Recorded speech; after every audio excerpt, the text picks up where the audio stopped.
در نخستین سالگرد کار دولت جدید پرزیدنت ترامپ گفتگو می‌کنیم با خانم کری لیک. 지난 1년 동안 도널드 트럼프 대통령이 거둔 성과에 대해서 평가해 주시겠습니까? دستاوردهای پرزیدنت ترامپ رو در طول سال گذشته شما چطور ارزیابی می‌کنید؟ Well, you stated some of it in that piece that you just showed. He has really right-sized the world, made things that were so 도널드 트럼프 대통령은 세계를 진정으로 올바른 궤도에 올려놨습니다. 전 세계적으로 전쟁이 발발하는 등 이전 행정부 아래서 일어난 전례 없고 참혹했던 상황들을 바로잡았습니다. 그리고 트럼프 대통령은 우리를 다시 힘 있는 위치로 되돌려 놓았고 힘을 통한 평화를 보여주고 있습니다. 우리는 미국과 함께 다시 그 모습을 보고 있습니다. 우리는 서반구에서 다시 한번 우리의 힘을 보여주고 있습니다. 이란 문제에 있어도 마찬가지입니다. 피해 굶주린 이란 정권이 핵보유국이 되는 것을 막기 위해서 트럼프 대통령이 한 일은 이란 국민들에게 지지를 보여준 놀라운 힘의 행사였습니다.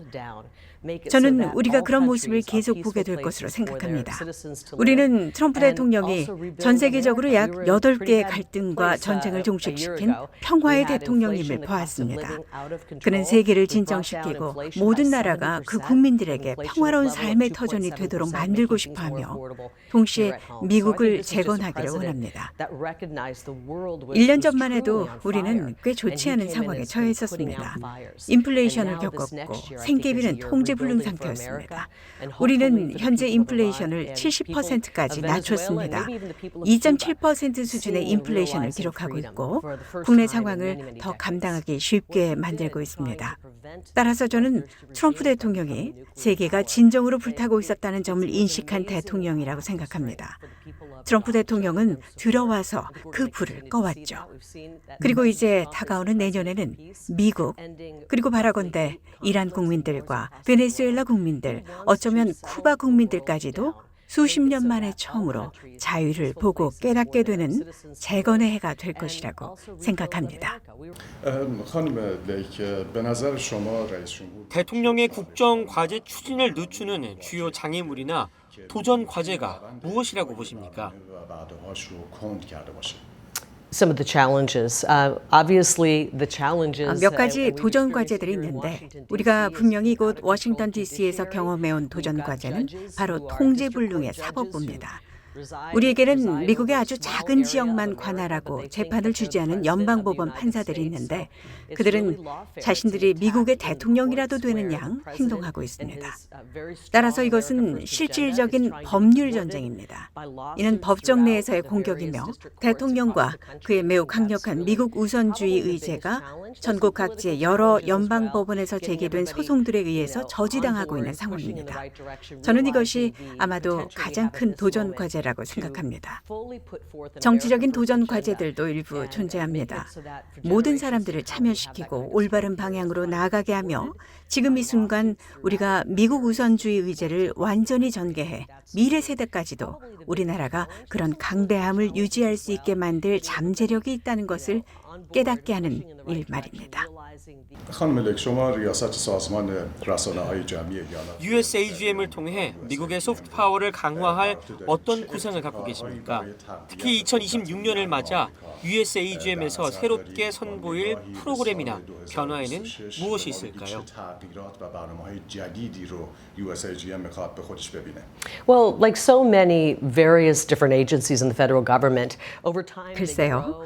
연방정부의 수많은 다양한 기관들과 마찬가지로 시간이 지나면서 그들은 비대해지고 또 비대해졌습니다. BOA 모기관인 USAGM 역시 거기에서 예외는 아닙니다. 그저 성장을 위한 성장이 있어 왔습니다. 때로는 새로운 언어 서비스가 시작되기도 했는데 아마도 그것은 축소하거나 규모를 줄였어야 했을 겁니다. 하지만 전혀 그러지 않았습니다.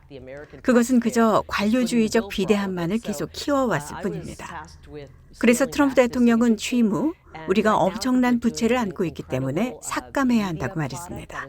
국가적으로 재정적 문제가 있으니 물러서고 규모를 줄여야 한다는 것입니다. 미국 납세자들이 그 모든 비용을 부담하고 있기 때문입니다. 그래서 저는 이 기관의 규모를 축소하는 업무를 맡게 됐습니다. 그리고 현재 저는 우리가 법적으로 그 뉴스를 제공받아야 하는 국가들에게 믿기 힘들 정도로 훌륭한 미디어 콘텐츠를 내보내고 있다고 생각합니다. 우리는 그 일을 잘 해내고 있습니다. 우리는 엄청난 소프트 파워를 보유하고 있습니다. 상황이 어떻게 흘러갈지는 지켜봐야겠죠. 하지만 제 생각에 지금 우리의 목표는 우리가 뉴스를 내보내고 있다는 점을 확실히 하는 것이며 그 뉴스가 어디로 전달되든 정책에 있어 미국의 입장은 무엇인지 그리고 그것이 해당 국가에 어떤 영향을 미칠지를 다른 민족이나 국가들에게 확실히 전달하는 것입니다. 그것이 현재 우리의 목표라고 생각합니다. 미래에 어떤 일이 일어날지는 지켜봐야겠죠. 하지만 대통령은 이것 워싱턴 DC의 관료주의가 가진 비대함의 일부를 줄이려 노력하고 있을 뿐입니다. 저는 이란 국민들이나 전 세계 어디에 있는 분들이라도 정부가 너무 커지고 너무 통제불능이 되며 너무 고압적이 되면 그것은 언제나 국민들에게 나쁜 일이라는 점을 알고 있다고 생각합니다. Too overbearing. It's always a bad thing for the people.